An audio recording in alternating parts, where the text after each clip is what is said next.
Alright, this time, if the cream's on my side of the Oreo, you've got to do cardio all month and nothing but cardio. Aw man! Then if the cream is on my side of the Oreo, you've got to do yoga all month and nothing but yoga. Both sides! Alright! We're keeping our gains. Yeah. Here we come.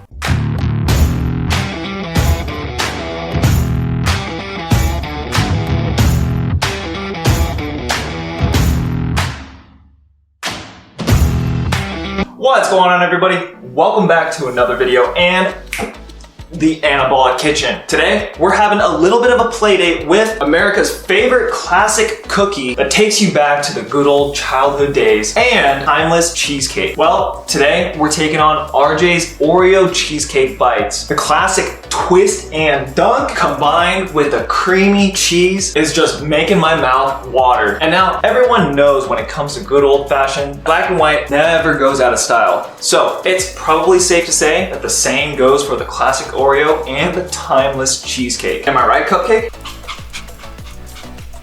Yeah, I know you dig it. I definitely love myself some Oreos. Mai Tai, double fisting. So, whether it's red velvet, lemon, caramel apple, Swedish fish, fruit punch, or jelly donut flavors, Oreos have come in so many different flavors. It just really makes you wonder who has that lucky job. But aside from all of that, Oreos will always be a run down memory lane and a mouthful of pure bliss. So, the question to you all is, who still thinks that you can't shed some healthy weight and make some anabolic gains by taking on some of these recipes? Don't shy away. I see you. I see you. And if you're still confused about how these anabolic recipes can get you some anabolic gains, well, I gotta tell you, this recipe is probably one you're gonna want to pay attention to. Because who doesn't love a good old Oreo and cheesecake? Guys, before we get into this recipe, you know we're gonna need two essential items. You gotta grab yourself a bowl and a scale. First up, we're gonna need 224 grams of a fat-free cream cheese. Now, I know that some of you guys out there are having a little bit of a difficult time trying to find fat-free cream cheese. I know it's not readily available at most grocery stores, but just in case, this is what it looks like. But if you can't find a fat-free cream cheese, you can always substitute for a light cream cheese. Just be aware that the calories in the macro breakdown are going to be subtly different. And next up, you're going to need 62 grams of a whey protein powder. I'm using a salted caramel. I know Remington James recommends using a vanilla. I'm choosing to use salted caramel because I think it complements the Oreo flavors a lot more than a traditional vanilla. And next up, you're gonna need 170 grams of a plain fat-free Greek yogurt. And then next up, you're gonna need 20 grams of a low-calorie sweetener. Now, I'm only gonna use a fraction of this because I think there's enough sweetener in the whey protein powder along with the Oreo O's that we're gonna be using, and then also the vanilla to give me enough flavor that I'm gonna want. But if you guys prefer to have something a lot sweeter, by all means, feel free to use the entire 20 grams of low-calorie sweetener. And then finally, we're gonna go ahead and use 10 grams of a vanilla extract.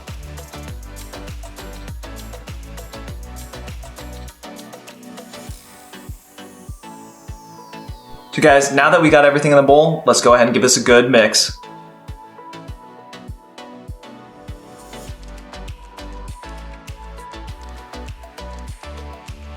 So guys, here's the batter after everything is mixed up. We still have a couple of little bits of cream cheese here and there. I went from using a whisk to a mixing spoon, and I'd imagine maybe using a food processor would be a little bit better in terms of getting everything mixed up and turning into a little bit more of a creamy texture. So we're gonna go ahead and pop this into the freezer for about 45 to 60 minutes, and then we'll go ahead and take a look at it.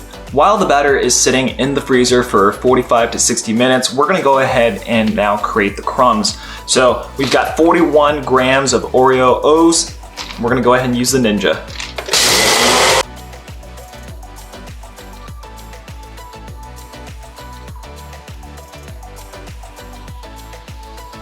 Oh, it's like pure heavenly bliss. So it's been a little over an hour, but this is what the mixture is looking like. Texture in the middle is definitely very soft. It's still quite sticky, but on the outsides, you can probably see, because there's not as much surface area, it's definitely frozen. But we're gonna go ahead and scoop these out, roll them in our Oreo cookie crumb, and let's see how these turn out. Oh guys, this is definitely very sticky. Guys, I think it's important to have a system down. You're gonna have like one hand that's gonna be wet and then the other hand that's gonna be in the mix.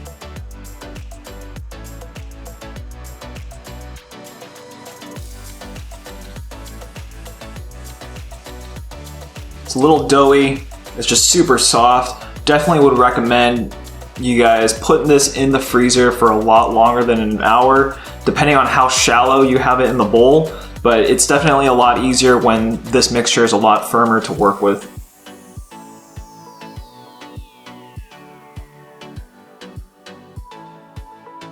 We just wrapped up putting the Oreo crumbs over the cheesecake mix, and I gotta say, it's definitely a little sticky, but here we go. We've got, I don't know, maybe about 10, 15 different little Oreo cheesecake balls.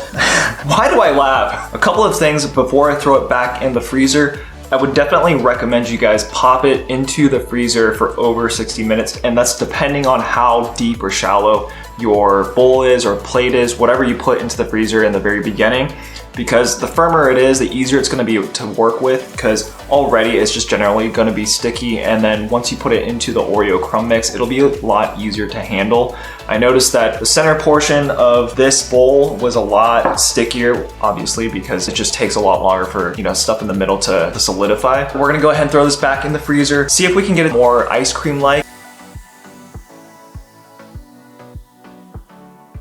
Look at that, that is looking beautiful.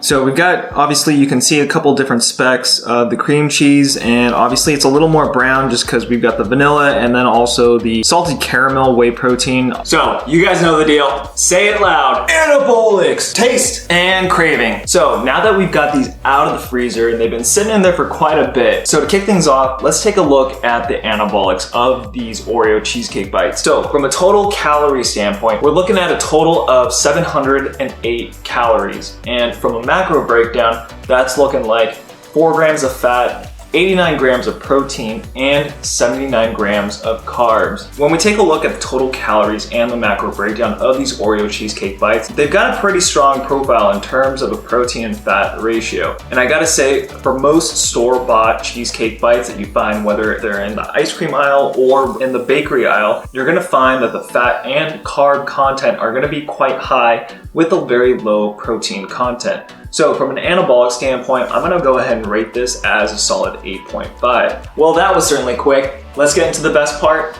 taste. So before we dive into these Oreo cheesecake bites, I want you guys to take a good look at these. I gotta say, I'm not sure if they look quite appetizing. To be honest, guys, these look like little turds covered in magic dust. All right, first one, cheers. You guys have a little bit of a closer look. You can definitely see the middle. It's a little brown, obviously because of the salted caramel whey protein. Oreos on the outside, but you can tell it's definitely still very soft and probably even getting softer as it's sitting in my hands. All right, we got a firm one here. Let's go ahead and take a bite. So from a taste standpoint, I gotta say these probably aren't the best things that I've ever tried before. So from a taste standpoint, I'm gonna say this is about average. As soon as you bite into one of these, what you get is a hint of the Oreos from obviously the outside crumbs. But once you get into the Oreo cheesecake, a little deeper, you're gonna obviously get the hint of the cheesecake. And I think something important to know is that if you do decide to make these, I think it's worthwhile to make sure that you keep these in the freezer. The second one that I just had was definitely a lot firmer, and that one I would probably say is very much closer to something that you'd probably have as like a mochi ice cream. And that texture and the consistency was pretty on point. So from that standpoint, I'd probably give it another point up. From a taste rating, I'm gonna go ahead and rate this as an 8. But aside from taste, I think another component to remember is time required to make this. Just keep in mind that once you actually make this batch, you gotta throw it into the fridge for about an hour, and I'd probably recommend even more, just to make sure that the batter and the mixture is a lot more solidified so that it's easier to handle when you're breading it or essentially putting it into the Oreo crumbs. And then you can't forget that after that, you gotta throw it back in the freezer in order to solidify. And from that time standpoint, I'd probably recommend even longer in order to make sure that each one is actually rock solid. And now let's get into craving. So when it comes to craving, I'm kind of torn. This kind of sits between an 8 and an 8.5, at least for me. I think if you're absolutely dying for something that has a consistency of ice cream and is cheesecake and has an Oreo flavor to it or a hint of Oreo, you know, these might help you out, and if you're in a pinch, yeah, I could see this working. But at the same token, you have to keep in mind, you've got a couple of different options to work with, right? Halo Top has a cookies and cream flavor of just general ice cream. And if you're gonna leave this in the freezer for quite a couple of hours, you're basically doing the same thing, right? And at the end of the day, you've got Halo Top, you've got Rebel, you've got the Oreo McFlurry recipe, which is freaking banging. And I probably would choose that 100 times over making this. And then you've also got Breyer's Delights, which they make a cookies and cream ice cream that has a little bit of protein in it, but everyone's got their own preferences. I'm just throwing out a couple of options. So in terms of craving, I'm gonna go ahead and rate this as a solid 8. All right, guys, we just wrapped up the 3 categories: anabolics, taste, and craving, for a total score of 8.1. So while this recipe didn't quite knock my socks off, I would definitely still recommend you guys to check it out. But overall, if you're absolutely craving something sweet and have the time to make this, definitely give this a shot. So, did America's classic cookie and the traditional cheesecake really make an impact today? I don't know. I'll let you guys decide. Comment down below, let me know what you think. Have you guys already tried this? If you guys did, what was the best part about it? Did you actually like the recipe? If you did you do anything to tweak it and make it better? But on another note, I appreciate the continued love and support that you guys have been showing me over the last few weeks to months, and especially a lot of my OG subscribers. Thank you so much for the continued support. You don't know how much it means to me. Let's keep this channel growing and let's keep the conversation going. The engagement on this channel is amazing. And if you guys are interested in following me on Instagram, I'm gonna go ahead and post my handle here. But go ahead and add me and tag me into any food or fitness related photos. And especially if you have recipes that you're showing off on your Instagram and you want me to check out, tag me in it and I'll be sure to review. And who knows, I might get you up on here. But otherwise, guys, if you enjoyed hearing the review on these Oreo cheesecake bites, and enjoyed every gram of protein goodness this video had to offer, smash that thumbs up and give this video a like. It absolutely helps this channel to grow and get a lot of folks who aren't aware of this channel in the know. But otherwise, guys, stay safe, stay swole. I'll see you guys next time. Peace.